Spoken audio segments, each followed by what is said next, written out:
session. I think we need to allow as many as the men who spoke to also.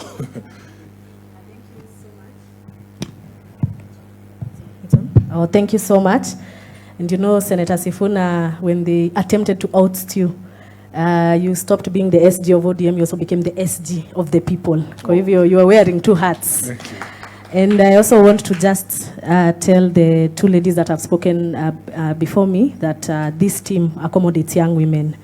I mean, you can see I'm here, a whole TikToker. I'm also a real estate consultant, and we are being given a voice to participate, interact, engage, and give ideas. And we'll continue growing this team.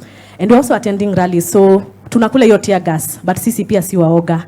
I want to comment about what happened yesterday. Two things stood out for me. One, the president called a woman holding a very high office in this country a mad woman, because she wakes up every day and tells us what this government is doing in terms of theft and in terms of public funds loot.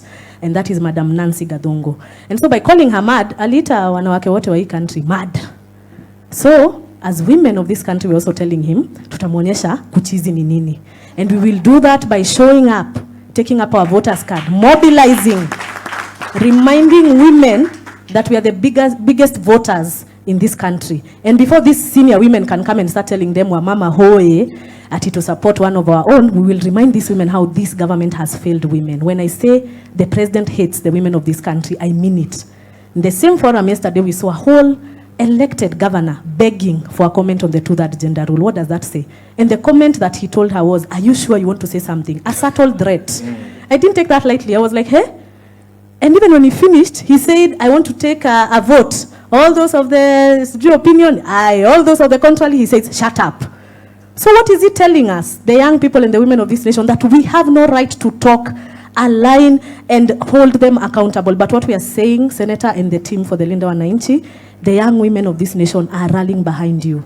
They are silent, they are mounting themselves, they are organizing. We are waiting for the platform, Mr. SG. We will plug in, we will go, since mass voter registration is starting this year.